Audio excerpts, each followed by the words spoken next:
성부와 성자와 성령의 이름으로 말씀을 드립니다. 오늘 복음 말씀은 예수님께서 공생애를 시작하시기 전에 광야에 나가서 악마로부터 시험을 받으셨다라는 내용을 담고 있습니다. 세 가지 유혹을 받으셨죠? 기억하시나요? 세 가지. 빵에 대한, 우리 먹고 사는 부분이잖아요. 빵에 대한 유혹을 받으셨고, 권세. 요즘 뉴스를 보면 힘이라는 게 저런 거구나 이렇게 느껴지잖아요. 권세. 그리고 기적에 대한 유혹, 이렇게 세 가지를 받습니다. 예수님은 이러한 유혹들을 잘 물리치시고, 오늘 읽은 말씀 그 다음에 뭐예요? 갈릴레아로 이제 가시죠. 공생애를 시작하기 위해서 갈릴레아로 가시는 장면이 나옵니다. 예전에는 이 광야에서 예수님이 유혹을 받은 이 말씀을 보게 되면 어떤 유혹을 받으셨죠? 여기에 조금 이렇게 제가 집중한 경향이 좀 있었어요. 근데 이번 올해 사순절에 들어서서 이 말씀을 접할 때 제 안에, 제 눈에 들어온 대목은 예수님이 이렇게 유혹을 이기셨구나, 그 부분이 들어오더라고요. 예수님이 이렇게 해서 유혹을 이기셨구나. 우리가 유혹은 많이 받을 수 받잖아요, 그죠? 그러니까 어떻게 이겼느냐가 이렇게 올해는 딱 눈에 들어오는 거예요. 어떻게 이겼느냐. 이제 이 본문을 가지고 여러 해석이 있을 수 있겠습니다만, 저는 예수님은 주님의 말씀을 잘 기억하고 있었구나. 주님의 말씀을 잘 기억하고 있었구나. 그래서 유혹을 이겼구나. 이게 딱 눈에 들어오는 거예요. 첫 번째 유혹은 어떻게 이기셨습니까? 사람이 빵으로만 살 것이 아니라고 성서에 기록되어 있다. 두 번째 유혹에 대해서는 주님이신 너희 하느님을 예배하고 그분만을 섬겨라고 성서에 기록되어 있다. 세 번째로는 주님이신 너희 하느님을 떠보지 말라는 말씀이 성서에 있다. 아까 기리하면서 갑자기 눈물이 나는. 참 그리스도인들이 요즘에 왜 이럴까? 요즘 뉴스도 보기 싫고, 저도 방에 앉아서 이렇게 기도하다가 가끔 이렇게 어떤 일 있나 이렇게, 이거 뭐 텔레비가 없어 유튜브로 듣습니다. 그러면 내가 왜 그리스도인이 됐을까? 뭐 이런 자괴감도 들 때가 많이 있습니다. 물론 저와 연결되어 있는 분들은 제가 흔히 만나는 그런 부류의 사람, 그런 분들도 계시지만 그렇지 않은 분들이 굉장히 많아요. 저는 그분들 다 그리스도인이라고 믿고 그분들 위해서 기도도 하고 막 그렇습니다. 그러면서 자꾸 드는 생각은 왜 이렇게 복음의 힘이 이념의 장벽을 넘지 못하지? 왜 그렇지? 자꾸 이 질문이 던지는 거예요. 복음의 힘이 이렇게 약한가? 왜 이념의 벽을 넘지 못할까? 오늘 저는 기억에 관한 이야기를 잠시 나눠보자 합니다. 우리가 사순절, 대림절 이렇게 필사를 하잖아요. 주님의 말씀을 이렇게 읽어도 되지만 이렇게 정성을 해서 이렇게 옮겨 적는 그런 일을 하고 있습니다. 그러니까 처음 시작할 때 아마 제가 그런 말씀을 좀 드렸던 것 같아요. 우리가 이게 월세 집에 살고 있는데 좀 자가를 갖출 시점이 언젠간 되지 않겠습니까? 우리가 조금 크진 않지만 아담하니, 우리만이 아니라 우리 후대 사람들도 좀 신앙생활할 수 있고 기도생활할 수 있는 그런 아담한 성전, 그 정도는 탐할 수 있지 않습니까? 근데 그걸 더군다나 파주면 앞으로 남과 북이 자유왕래가 이루어지면 수많은 사람들이 오가면서 그 성전을 볼 것이고 거기에 와서 기도도 할 것이고, 그런 공간 우리가 조금 욕심낸다고 그게 하느님한테 죄가 되겠습니까? 저는 그렇지 않다고 봅니다. 우리가 있는 이유가 그런 기도처소를 잘 만들길 바라시는지도 모르겠습니다. 근데 그때가 때가 언제냐? 마음만 먹는다고 되는 게 아니라 우리가 필사를 합시다. 그래서 우리 공동체 식구들이 성경 66권을 다 필사를 하면 아마 그때가 그렇게 좀 시작해볼 만한 때가 아니겠습니까? 하면서 제안 드린 게, 다른 때는 몰라도 사순절 때, 대림절 때 필사를 해봅시다. 그래서 이제 첫 해는 잘 됐고 둘째 해부터 약간씩 삐거덕거리고 지난 사순절 때, 아니 지난 대림절 때 한 건 아직 완성도 지금 못하고 있어요. 이번에는 시편을 써보라고 이렇게 안내를 했습니다. 이번에는 이제 나눠서 쓰는 게 아니라 한번 전체를 한번 써봅시다. 각자의 방식대로 어떤 식이든 나중에 사순절 끝나고 나서 한번 시상도 하는 시간도 한번 가져보면 어떨까 이렇게 말씀을 드린 바가 있습니다. 올해는 이제 시편을 써보고 있는데요. 시편을 떠올 때면 이렇게 기억나는 인물이 한 분이 계십니다. 여러분 중에 아시는 분이 있을지 모르겠습니다만 저한테 이제 은사님이시죠. 고 김창국 교수님이라고 합니다. 고 김창국 교수님. 우리 성공회 신부님 중에 김은규 신부님이라고 있어요. 그분의 아버님이신데 연대 신학과에서 구약을 가르치셨던 분이시죠. 저는 이제 1학년 때 만났어요. 근데 이제 얼굴이 이렇게 굉장히 자상하게 생기신 분이세요. 마치 우리 성공회로 말하면 김성수 주교님 같은 그런 인상을 갖고 계신 분이었어요. 그리고 이렇게 수업 때문에 이렇게 쭉 학과로 이렇게 걸어가다 보면 마주하게 되잖아요. 그럼 먼저 그 교수님 인사하고 안녕하세요 하고 이렇게 악수를 쳐가세요. 그럼 나를 잘 알아보다 해가지고 악수를 하는데 악수하는데 이름이 뭐지? 이렇게 물어봐요. 저 신학과 1학년 김현호입니다. 이렇게 얘기를 해요. 그러면 이제 내가 확실히 이제 알려드렸으니까. 근데 다음에 또 길에 또 만나면 또 먼저 인사하고 반가워요 하고 이름이 뭐였더라 또 물어보셔. 저 김현호라니까요. 김현호 학생 맞지? 다음에 또 만나면 어땠을 것 같아요? 똑같이 이름이 뭐지 이렇게 물어보고. 그때는 잘 이해를 못했는데 나중에 이제 이분의 삶의 여정을 이렇게 이제 알게 됐죠. 알게 된 뒤로는 제가 그럴 수 있겠다. 뭐 이름 몰라도 어때? 얼굴을 아니까 와서 먼저 이렇게 교수님 먼저 저한테 인사를 해주시고 얼마나 감사합니까? 이 교수님은 학교 내외적으로 크게 존경을 받고 계셨어요. 그 당시에도. 왜 그랬냐면 이제 유신 정권 당시에 참 교수들이 쉽지 않아요. 왜냐면 뭔가를 외친다라는 게 자기 자리를 내놓고 외치는 거기 때문에 쉬운 일이 아닙니다. 근데 이분은 이제 유신 때 이제 해야 할 말을 한 거죠. 왜? 구약을 갖췄기 때문에. 문익환 목사님도 구약을 갖추신 분이거든요. 우리나라 지금 그리스도인들, 특히 개신교 그리스도인들이 문제가 뭐냐면 구약을 안 읽어서 그래요.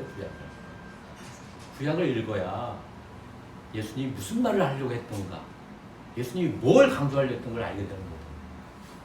근데 이분도 이제 구약을 갖추신 분이니까. 근데 이제 여러분 다 아실 겁니다. 1970 정확하게 몇 년인지 모르겠는데 1970년대 가장 그 유명한 조직 사건이 있어요. 그게 민청학년 사건인데 이 민청학년 사건이 연루가 됐습니다. 어떻게 하면 배후 조종한 사람. 그래서 74년에 이제 서대문 구치소에 수감이 됩니다. 그리고 나서 그래도 이제 다행히 이제 구치소에서 오래 계시진 않으셨어요. 75년 그 다음에죠. 3.1절 특사로 석방이 됩니다. 문제는 석방이 됐지만 복직이 안 되는 거예요. 학교에서 받아주지 않는 거죠. 왜? 위험인물이니까. 그래서 9년 동안 해직교사로 지내게 됩니다. 그리고 1984년에 이제 복직을 하시는 거죠. 그래서 또 이제 만나게 된 거죠. 만나서 이제 수업도 듣고 그랬는데, 근데 이분은 어쨌든 그런 경험이 있다 보니까 그 당시 얼마나 많은 학생들이 죽었어요. 농민들도 많이 죽고 또 구속도 되고. 그런데 찾아가가지고 당신 받았던 월급으로 가지고 밥도 사주고 도와주는 일을 서슴지 않게 하셨던 분인데, 그래서 이제 존경을 많이 받는데, 그렇게 많은 분들을 만나고 아마 후유증이 잘 기억 못 하시는 그런 것도 생긴 것 같고, 1992년에 정년 퇴임을 하신 뒤에 93년부터 99년까지는 또 상지대 총장을 지내셨고 2009년 8월 19일에 이제 돌아가시게 됩니다. 제가 이분하고 이제 구약 이제 수업을 들었는데 이분 통해서 기억에 남는 건 별로 없어요. 첫 수업 시간에 한 게 뭐였냐면, 자, 너희들한테 숙제를 내겠다 하면서 한 게 뭐냐면 시편 23편을 외워라 이거예요. 시편 23편. 근데 그것도 우리말로 외우는 게 아니라 영어로 외워라. 그게 중간고사, 기말고사 테스트입니다. 외웠는지 안 외웠는지. 시편 23편. 혹시 누구 성경 갖고 계세요? 성경 갖고 계신 분 중에 시편 23편 한번 크게 한번 읽어주시겠어요? 시편 23편. 다윗의 노래. 야훼는 나의 목자, 아쉬울 것 없어라. 푸른 풀밭에 누워 놀게 하시고 물가로 이끌어 쉬게 하시니 지쳤던 이 몸에 생기가 넘친다. 그 이름 목자이시니 인도하시는 길 언제나 고든 길이요. 나 비록 음산한 죽음의 골짜기를 지날지라도 내 곁에 주님 계시오니 무서울 것 없어라. 막대기와 지팡이로 인도하시니 걱정할 것 없어라. 원수들 보라는 듯 상을 차려주시고 기름 부어 내 머리에 발라주시니 내 잔이 넘치옵니다. 한평생 은총과 복에 겨워 사는 이 몸 영원히 주님 집에 거하리이다. 시편 23편. 우리 성가에도 있죠. 야훼 나의 목자. 그래서 주로 이제 장례식 때 이렇게 돌아가 보신 분 영정 앞에서 주로 부르는 또 성가이기도 합니다. 우리말로 이렇게 한글로 된 성경에 이 시편 23편 외우라고 했으면 저도 금방 통과가 됐을 텐데 이걸 영어로 외우라니까 여러 번 꾸중을 들었던 기억이 납니다. 근데 그것도 그냥 영어로 그냥 외우는 게 아니라 리듬을 살려야 돼요. 리듬을. 제가 한 대목 해보겠습니다. 기억이 가물가물. The Lord is my shepherd. I shall not want. 뭐 이런 식으로 더 해보려고 용기를 가졌는데 저는 안 될 것 같아요. The Lord is my shepherd. 이 양반이 나이 지으시던 분이 먼저 그렇게 하는 거예요. The Lord is my shepherd. I will not want. 그때는 그게 와닿지 않았어요. 왜 저렇게 하시지? 와닿지 않았어요. 그러나 저도 이제 인생을 살아가면서 또 나이 들면서 또 시편도 여러 번 또 읽게 되잖아요. 23편. 이제 좀 이해가 되는구나. 많은 그리스도인들이 이 시편 23편을 암송을 많이 합니다. 즐겨 암송을 하죠. 왜 그랬을까? 복 받아서 그럴 것 같아요. 물론 큰 틀에서 복이죠. 힘들고 어렵고 외롭고 괴로울 때 이 시편 23편은 내가 살아가야 하는 이유를 말해주고 내가 살아가야 할 힘을 줬던 겁니다. 이 9년 동안 해직교사 또 1년 동안 구치소에 있으면서 이 성경 말씀이 어떻게 다가왔겠어요? 그걸 뭐 구약적으로 이거는 뭐 어느 시대에 만들어 이게 중요했겠어요? The Lord is my shepherd. 주님이 나의 목자시고 내가 음침한 사막의 골짜기를 갈지라도 어떻게 돼요? 날 버리지 않으십니다. 저도 순례 때 지팡이를 버리지 않는 이유는 지팡이가 나를 보여줄 것이다. 아마 그 교수님이 그런 경험이 있었기 때문에 또 수많은 그리스도인들이 그런 경험을 갖고 있었기 때문에 구약을 배우는데 이거 하나만이라도 분명히 알아라 이렇게 하지 않았나 싶은 생각이 듭니다. 이왕 올 사순절에 우리가 시편을 필사하기로 했지 않습니까? 그래서 그냥 필사하지 마시고 제가 좀 짤막하게 시편에 대한 이야기 좀 해드리겠습니다. 그걸 좀 이해한 다음에 시편을 필사하면 훨씬 더 낫지 않을까 싶은 생각이 듭니다. 시편은 일종의 찬송 모음집입니다. 찬송 모음집. 우리가 예배 드릴 때 이렇게 성가체가 같이 하잖아요. 유대인들은 늘 시편이 같이 옆에 있었던 거죠. 찬송 모음집입니다. 그래서 이제 히브리어로 헤일림이라고 얘기를 하고 영어로는 사무스라고 얘기를 하셨습니다. 이 사무스는 그리스에서 나왔어요. 살모스라는 말에서 나온 거고 시편은 총 몇 편으로 이루어져 있죠? 150편으로 이루어져 있습니다. 그리고 이 150편은 여러분 시편을 쭉 지금 보시면 알겠지만 시편이 그냥 한 권으로 이루어진 게 아니에요. 그 5권으로 된 것을 모은 겁니다. 그래서 1권은 1편에서 41편까지, 2권은 42편에서 72편까지, 3권은 73편에서 89편까지, 4권은 90편에서 106편까지, 마지막 5권이 107에서 150편입니다. 이렇게 권을 나눈 이유는 다 그 권마다 나름대로 주제가 있기 때문에 그렇습니다. 그래서 1권의 주제는 뭐냐면 주로 이제 다윗이 쓴 것들이 많은데 사랑과 창조에 대해 사랑과 창조에 관한 시들을 모아놓은 겁니다. 이게 1권이고요. 2권은 이것도 역시 이제 대부분 다윗이 지은 시들이 제일 많습니다만 2권은 좀 역사와 관련돼 있어요. 그래서 해방과 구속에 관한 주제를 갖고 있습니다. 그리고 3권에는 이제 다윗 이외에 아삽이라는 인물이 또 등장하는데 이 아삽은 이제 예배 그 당시에 이제 예배 드릴 때 이렇게 옆에서 찬송을 하는 직무를 갖고 있는 존재가 있었나 봐요. 그런 인물을 그런 인물 중에 한 사람이 아삽이었는데 아삽도 역시 많은 시를 지었겠죠. 아마 다윗이 지었다고 하는 것들도 상당히 많은 부분은 그런 사람들이 지은 거였을 겁니다.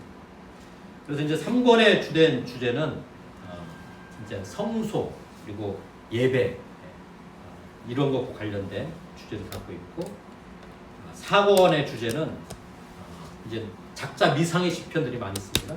거기에는 방랑과 고난에 관한 주제를 갖고 있고 마지막 5권은 어쨌든 구약 이제 유대인들 율법이 최고였으니까 율법과 또 하느님 찬양에 대한 주제를 담고 있습니다. 이제 이런 주제가 있구나라고 보고 시편을 읽고 쓰면 훨씬 더 이해가 되겠죠. 제가 오늘 드린 말씀은 네이버에 물어보면 다 나옵니다. 잊어버리더라도 나중에 쓰시면서 참고를 하시면 됩니다. 그래서 이 시편은 굉장히 오랫동안 모아진 겁니다. 처음에는 뭐 이렇게 구전이 됐을 것이고 그런 걸 차츰 모아서 기원전 5세기에 이제 완성이 됐다고 하는데 도대체 어느 정도까지 모았느냐? 약 1000년에 걸쳐서 그걸 모았다고 그래요. 그래서 이제 이제 아마 애굽 땅에 노예로 있을 때는 이게 시를 읽거나 뭐 이런 걸 기록을 남길 만한 여유는 없었을 것이고, 그래서 출애굽한 그때는 하피루라고 하죠. 하피루들이 가나안 땅에 정착을 하면서 이제 이런 기록들을 하게 되고 또 시를 지으면서 이제 후대에게 물려주게 되는데 그때서부터 또 뭐 이스라엘 역사를 보면 나라를 빼앗긴 뒤에 막 포로를 끌려가잖아요. 포로를 끌려갔을 때 그 마음이 어땠겠어요? 그런 마음을 다 시로 표현한 거죠. 그래서 그때까지 이렇게 표현된 것들을 다 모아가지고 약 1000년 가까이 모아서 집대성한 것이 오늘의 이 시편이 되는 겁니다. 그래서 이런 배경 지식을 갖고 필사를 하면 조금 더 단순한 의무감으로 필사하는 게 아니라 더 와닿지 않을까 생각을 드립니다. 그래서 한 가지 더 이렇게 언급드릴 부분은 이렇게 제가 5권으로 구성되어 있고 각 권마다 주제가 있다고 말씀드렸잖아요. 또 이걸 유형별로 나눌 수 있습니다. 유형별로 어떻게 나누냐면 이 시의 유형은 어떤 유형일까 해서 이제 학자들이 다 구분을 했어요. 구분했더니 크게 4가지로 구분이 됩니다. 하나는 찬양시, 하느님을 찬양하고 여기 이제 민족에 관한 우월의식도 담겨져 있어요.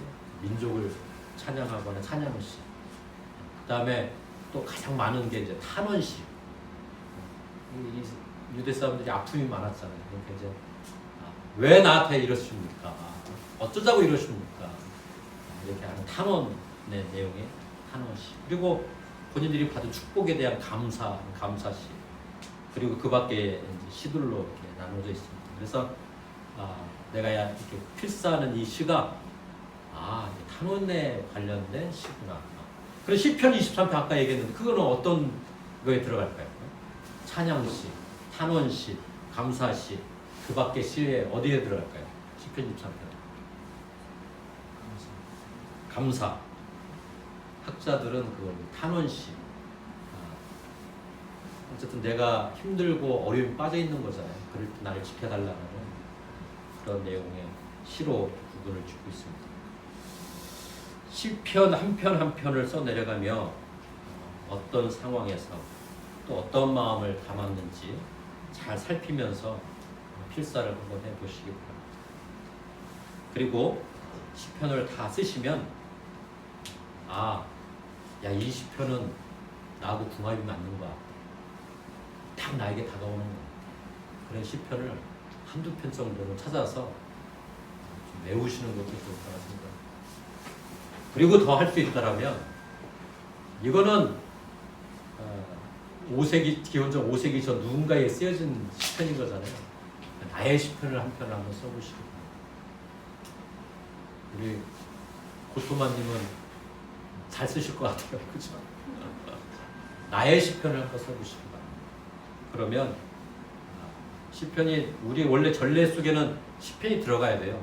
근데 어쨌든 제가 오기 전에 보니까 시편 교송 같은 게 없는데 나중에 우리가 좀 체계가 좀 더 잘 잡히면 해볼 필요가 있다고 봅니다. 무엇을 어떻게 기억하냐에 따라 삶의 양태는 달라집니다. 악마는 끊임없이 이 땅의 사람들이 하느님과 멀어지기를 바라시죠. 하느님과 인간의 관계 그리고 그 역사를 왜곡합니다.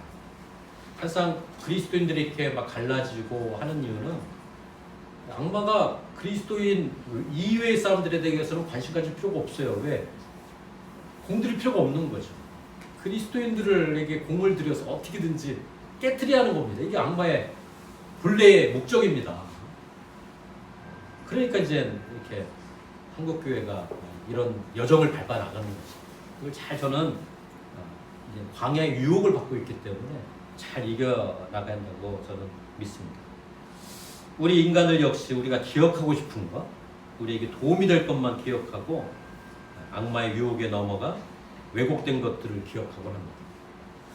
사순절 기간이란 뭐냐? 저는 이런 왜곡된 기억을 다 끄집어내서 수정하는 시간이 저는 사순절이라고 봅니다. 내가 기억하고 있는 것들을 재점검해보고 이게 원래 이렇게 가야 하는데 이랬구나 라고 반성을 해보는 기간이 사순절이죠.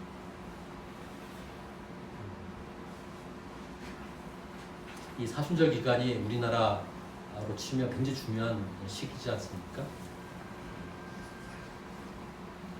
내가 기억하고 있는 것들을 다시 한번 점검해 보시기 바랍니다.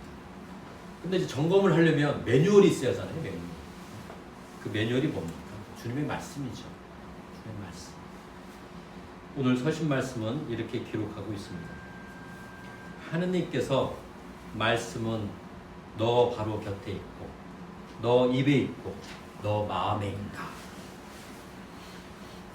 주님의 말씀이 바로 내 곁에 있고 내 입에 있으며 내 마음에 있다면 우리의 삶은 어떠할까? 사순절 기간 주님의 말씀을 가까이 하고 잘 기억하고 오늘 서신 말씀처럼 말씀이 내 바로 곁에 있고 내 입에 있고 내 마음에 있다 라고 고백할 수 있는 우리들이 되기를 이 시간 간절히 기도합니다. 성부와 성자와 성령의 이름으로 말씀을 드렸습니다. 아멘. 오늘의 말씀을 기억하며 잠시 침묵하겠습니다.